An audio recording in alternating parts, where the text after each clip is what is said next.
नमस्कार, आप देख रहे हैं देवभूमि। मैं हूं आपके साथ कीर्ति बिंदल। बुलेटिन का आगाज महत्वपूर्ण खबर के साथ। मुख्यमंत्री पुष्कर सिंह धामी का कहना है कि राज्य में भर्ती परीक्षाओं को फेल करने की एक साजिश चल रही है, जिसे सफल नहीं होने दिया गया। सीएम पुष्कर सिंह धामी ने न्यूज वन इंडिया के विशेष संवाददाता सुदीप जैन से एक्सक्लूसिव बातचीत करते हुए कहा है कि भर्ती परीक्षाओं में गड़बड़ी करने वाले लोग बख्शे नहीं जाएंगे।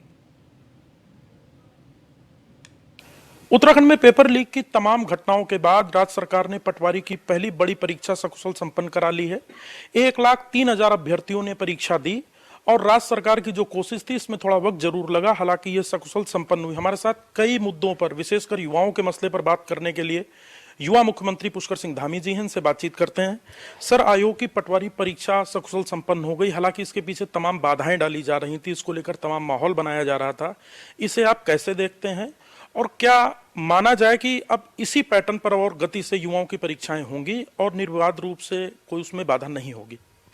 मैं सबसे पहले तो जिन युवाओं ने इस परीक्षा में भाग लिया है उन सभी को शुभकामनाएं देना चाहता हूं। सबको शुभकामनाएं कि वो तमाम संदेह लोगों ने पैदा करने का प्रयास किया, तमाम प्रकार से भ्रमित करने का प्रयास किया, उसके बाद भी इतनी बड़ी संख्या 1,03,000 हमारे बेटे बेटियों ने, भाई बहनों ने इस परीक्षा में भाग लिया।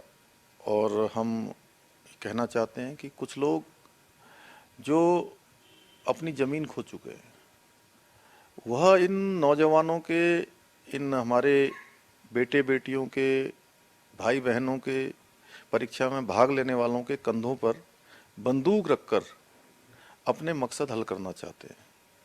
ऐसे लोग चाहते हैं कि ये परीक्षाएं न हों और ये परीक्षाएं टलती रहें।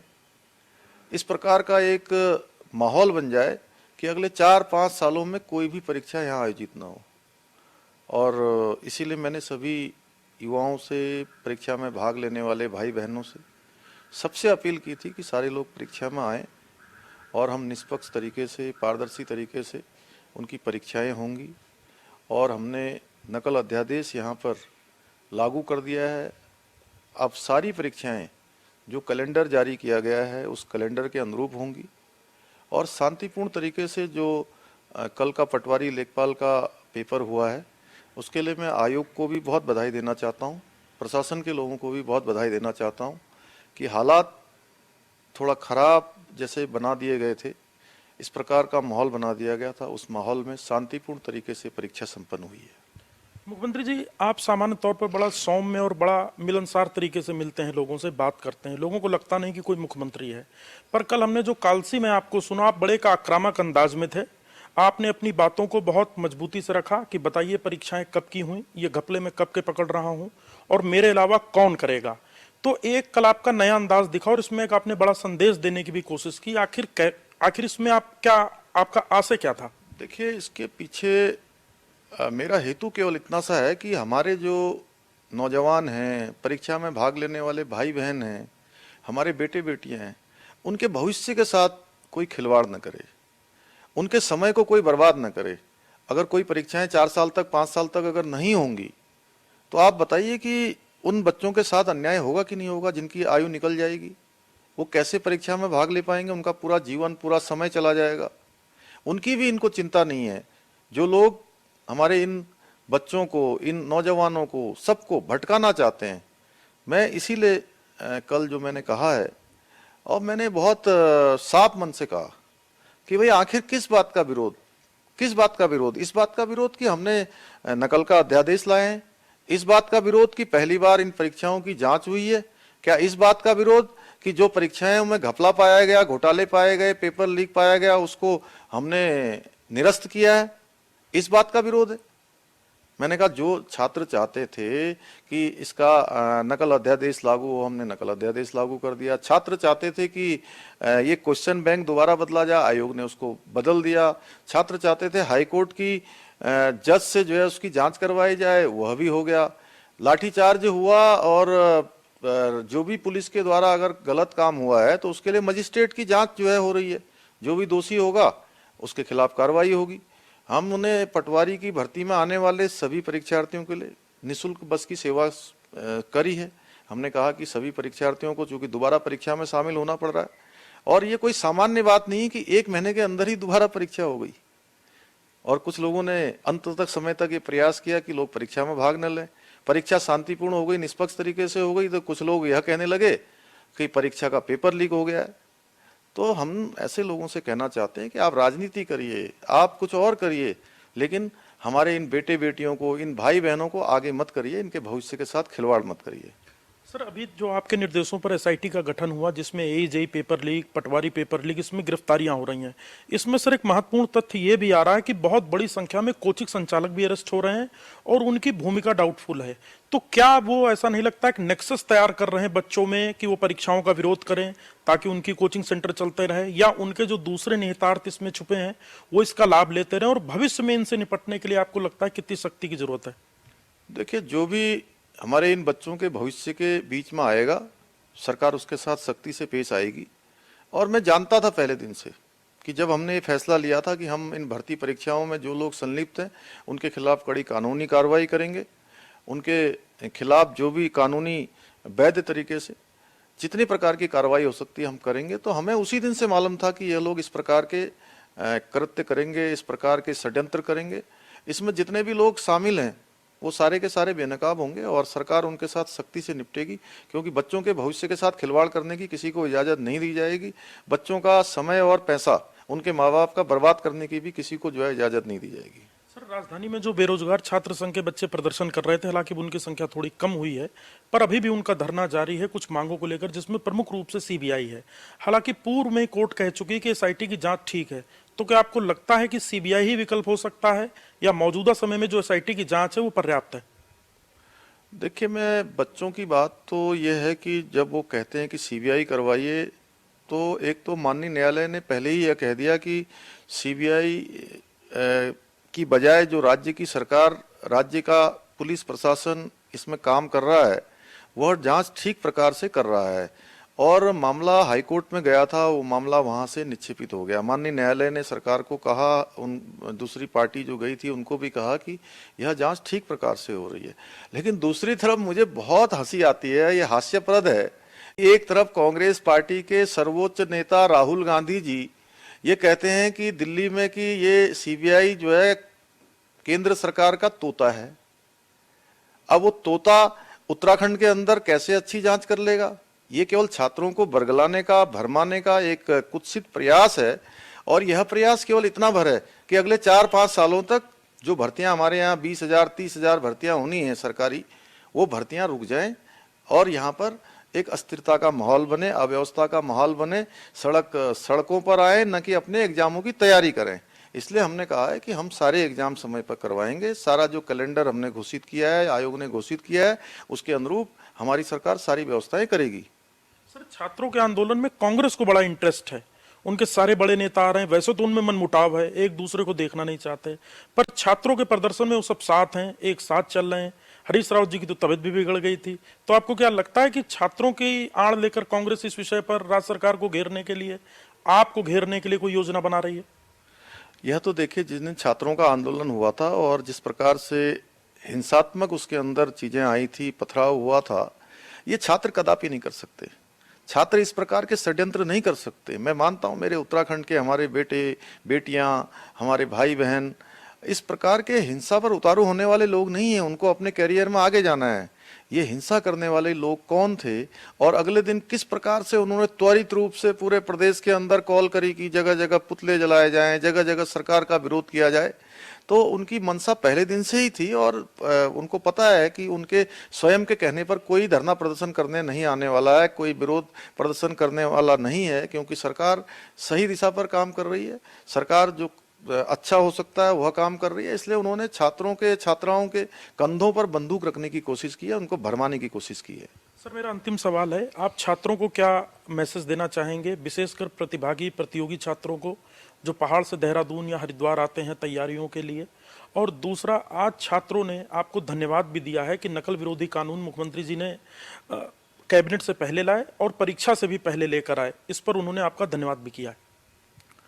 देखिए, मैं सभी छात्र छात्राओं से, प्रतियोगी परीक्षाओं में भाग लेने वाले बेटे बेटियों से, भाई बहनों से सबसे कहना चाहता हूं कि नकल का अध्यादेश अब आ चुका है, नकल अध्यादेश लागू हो चुका है, सारी ही परीक्षाएं अब नकल अध्यादेश से आच्छादित होंगी।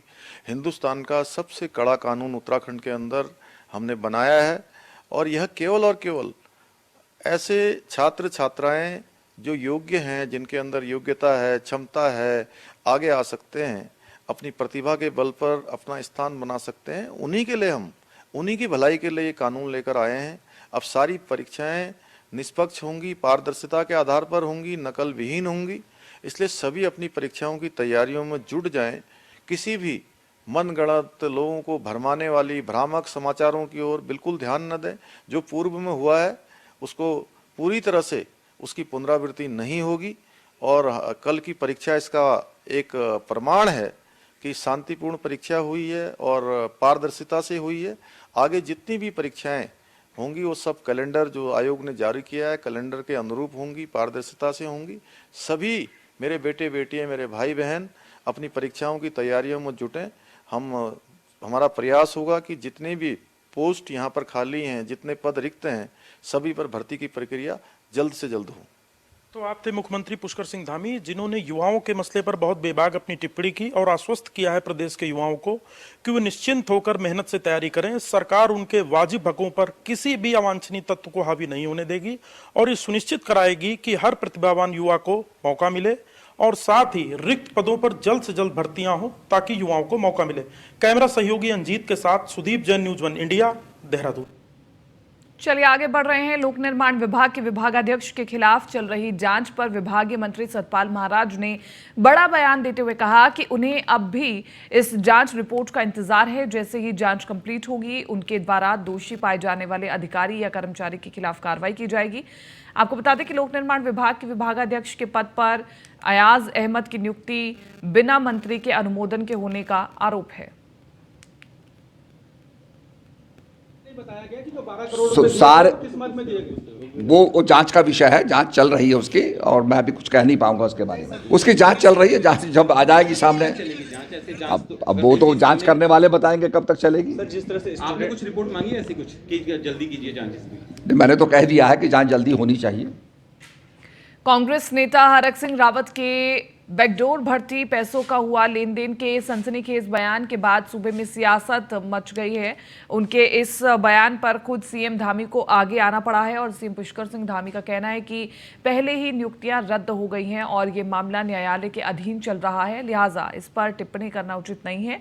और वहीं कैबिनेट मंत्री गणेश जोशी ने कहा कि हरक सिंह रावत उनके पुराने मित्र रहे हैं, लेकिन गढ़वाल का शेर कहे जाने वाले इस नेता का क्या हश्र हुआ है, आज वो किसी से छुपा नहीं है।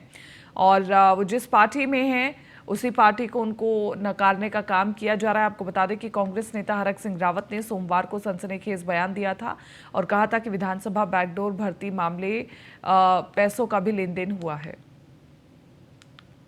पहले ही भर्तियां निरस्त हो गई हैं और अब माननीय न्यायालय में है, इसलिए मैं समझता हूं कि एक तरह से वो मामला बहुत पहले ही माननीय न्यायालय के अधीन होकर चल रहा है। उस पर कोई भी कमेंट करना मैं बहुत ज़्यादा वो नहीं समझता। हरक सिंह जी में मैं कोई टिप्पणी करूं तो शायद उचित नहीं होगा, क्योंकि एक तो मेरे बहुत पुराने मित्र भी रहे हैं वो,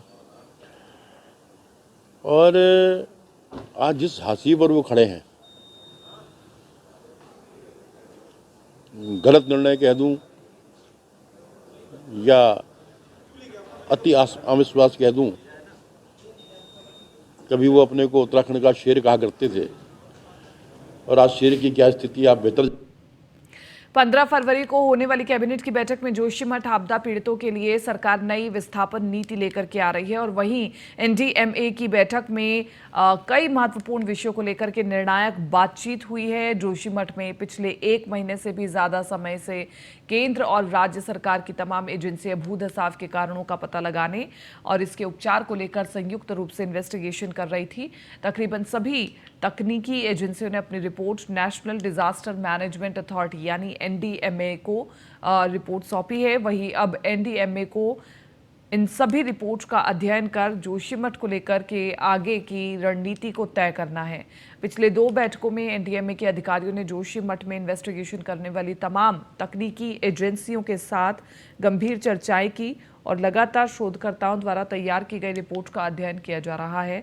एनडीएमए द्वारा एक निचोड़ पर पहुंचने का प्रयास किया जा रहा ताकि जोशीमठ शहर के भविष्य को लेकर के एक मजबूत रणनीति तैयार की जा सके। ने एक जांच समिति बनाई है, उसकी कोई रिपोर्ट आई नहीं है।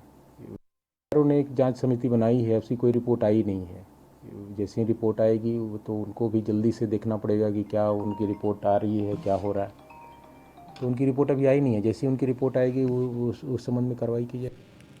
और भर्ती परीक्षा में हुई धांधली की सीबीआई जांच की मांग और बेरोजगार युवाओं को समर्थन देते हुए कांग्रेस नेताओं ने मंगलवार को सचिवालय कूच करने की कोशिश की। हालांकि पुलिस ने बैरिकेडिंग लगा करके कांग्रेस नेताओं को सचिवालय से पहले ही रोक दिया। बेरोजगार युवाओं के साथ साथ कांग्रेस की भी यही मांग है कि अधीनस्थ सेवा चयन आयोग और लोक सेवा आयोग की सीबीआई जांच जल्द से जल्द करवाई जाए ताकि परीक्षाओं में हुई धांधली का दूध और पानी का पानी हो सके। साथ ही कांग्रेस की मांग है कि बेरोजगार संघ के अध्यक्ष बॉबी पवार को रिहा किया जाए और उन पर लगे सभी मुकदमों को भी सरकार वापस ले। पार्टी के वरिष्ठ नेता संलिप्त दिखाई देते हैं और सरकार उनको बचाने की कोशिश कर रही है, उनको सह दे रही है, उनको संरक्षण दे रही है।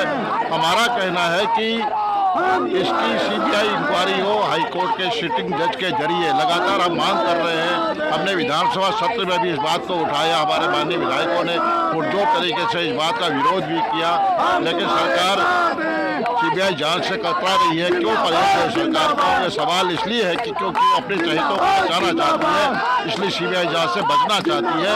हम चाहते हैं कि जो नौजवान जो गांधी परेड में ग्राउंड में जिनके साथ निहत्ते तरीके से बर्बरतापूर्वक तरीके से हमला होता है, लाठीचार्ज होता है और सरकार खामोश रहती है, सरकार की सह पर होता है या सरकार प्रशासन बेलगाम हो चुका है, तमाम बातें हैं। और उसकी न्यायिक जांच किसकी न्यायिक जांच होगी?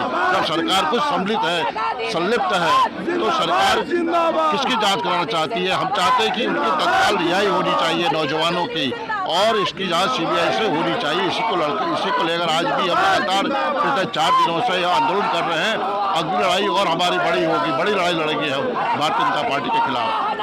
हर धर्मी सरकार सुनने के लिए तैयार नहीं है, मुकदमे वापस नहीं ले रही, ट्रांसपेरेंट व्यवस्था बनाने के लिए वो नहीं है, नकल कराने वाले के खिलाफ कोई कार्रवाई नहीं, नकल करने वाले के खिलाफ कार्रवाई होगी। और जो हाकम सिंह और जो मुखिया आरोपी है उनके ऊपर ये कानून लागू नहीं होगा। ये कैसी अंधेर नगरी चौपट राज है। कांग्रेस इसीलिए विरोध कर रही है, जब तक सरकार नहीं जागेगी, अपने घमंड को नहीं छोड़ेगी, तब तक कांग्रेस इसी तरीके से संघर्ष करती रहेगी। जब तक बेरोजगार नौजवानों के साथ ये सरकार न्याय नहीं करती, तो न्याय करने के बजाय उनको मुकदमा लगा रही है। क्रिमिनल एक्ट 307 ऐसी धाराएं लगा रही हैं। अरे बेरोजगार नौजवान हैं, क्या मांग रहे हैं? कह रहे हैं पारदर्शी सिस्टम दो हमको जिसमें हम अपनी परीक्षा दे सकें। तुम वो दे नहीं पा रहे हो और मांग रहे हैं, तुम लाठी भी भांज रहे हो और उनको जेल भेज रहे हो। तो हमारा कर्तव्य है कि हम इन नौजवानों के साथ खड़े हों जब तक उनका आंदोलन वो अपने। मैं बड़ा स्पष्ट करना चाहता हूँ, नौजवान साथी शांतिपूर्ण तरीके से धरना प्रदर्शन करने का काम कर रहे थे। सरकार के इशारे पर पुलिस बल ने जिस तरीके से लाठी प्रहार किया, मैं समझता हूँ ये उचित नहीं था। और जो धाराएं उन पर इम्पोज की गई है वो भी उचित नहीं है। और हमारे जो बेरोजगार संगठन के लोग एक ही बात तो कह रहे हैं कि भर्तियों में जो गड़बड़ी हुई है, पेपर लीक हुए हैं, भ्रष्टाचार हुआ है, उसकी सीबीआई जांच करे। तो सरकार सीबीआई जांच रिकमेंड करने से क्यों घबरा रही है? 4 साल पहले पुलवामा में सीआरपीएफ के जवानों पर हुए हमले में 40 जवान शहीद हुए थे और उत्तराखंड के भी 2 जवानों ने शहादत दी थी। और उनकी 4थी बरसी पर सैनिक कल्याण मंत्री गणेश जोशी ने सैनिक कल्याण निदेशालय में जवानों को श्रद्धांजलि दी और इस दौरान मंत्री गणेश जोशी ने कहा कि हमारे वीर सैनिकों ने जिस तरह से पुलवामा में अपनी बहादुरी का परिचय दिया था उसको भुलाया नहीं जा सकता। उनकी शहादत को हमेशा याद किया जाएगा। गणेश जोशी ने कहा कि शहीदों के परिवारों के साथ हम लोग हमेशा खड़े रहेंगे और इस श्रद्धांजलि कार्यक्रम में मेजर जनरल समी सभरवाल भी मौजूद रहे। आज ही के दिन 14 फरवरी 2019 को एक कायराना हमले में हमारे सीआरपीएफ के काफिले पर हमला कर हमारे जिसमें 40 जवान शहीद हुए। उत्तराखंड के भी 2 जवान उसमें थे। आज उन सपूतों को हमने अपने श्रद्धासुमन अर्पित किए हैं और हम उनके परिजनों के साथ हैं। शहीदों का सम्मान करना हर देशवासी का कर्तव्य है और क्योंकि मेरे पास सैनिक कल्याण मंत्रालय में मेरी जिम्मेदारी और ज़्यादा बन जाती है, इसलिए आज हमने यहाँ पर अपने इंटरैक्टिव में उन नायकों को जिन्होंने अपने प्राणों की आहुति दी है नमन किया है। कोई भी शहादत हो तो वो दुख देती है और ख़ास तौर पे जब हमारा कोई भी सैनिक जाता है तो हमें बहुत दुख होता है। लेकिन अगर भारत माँ की सेवा में अगर किसी ने अपनी शहादत दी हो और उसके बाद अगर देश ज़्यादा सुरक्षित होता है तो फिर एक खुशी भी आती है। मुझे आज अगर दुख है तो खुशी जो है वो भी मैं आपको बताना चाहूँगा कि उसके बाद जो हमारे प्रधानमंत्री जी ने जो एक हिस्टोरिक स्टेप लिया था कि जो बालाकोट के ऊपर एयर स्ट्राइक कराई, जो कि सन 71 की लड़ाई के बाद किसी में इतनी हिम्मत नहीं हुई कि हम इस तरह से एयर स्ट्राइक कर सके। उससे प्रधानमंत्री जी ने पूरे एक विश्व को एक मैसेज कन्वे किया कि हम अब किसी से डरते नहीं। प्रेमी जोड़ों के लिए वैलेंटाइन डे का दिन काफी खास होता है जिसका वो बेसब्री से इंतजार करते हैं और आज कल वैलेंटाइन डे था। देश के साथ ही दुनिया भर में प्यार करने वाले वैलेंटाइन डे मना रहे हैं और वही वैलेंटाइन डे को लेकर कई कहानियां प्रचलित है, लेकिन कम ही लोग जानते हैं कि पहाड़ों की रानी मसूरी से भी वैलेंटाइन डे का खास कनेक्शन रहा है। इतिहासकार गोपाल भारद्वाज के मुताबिक आर्या ऑफ जैकोबस डी वॉरिजन की किताब में वैलेंटाइन डे की कहानी मिलती है।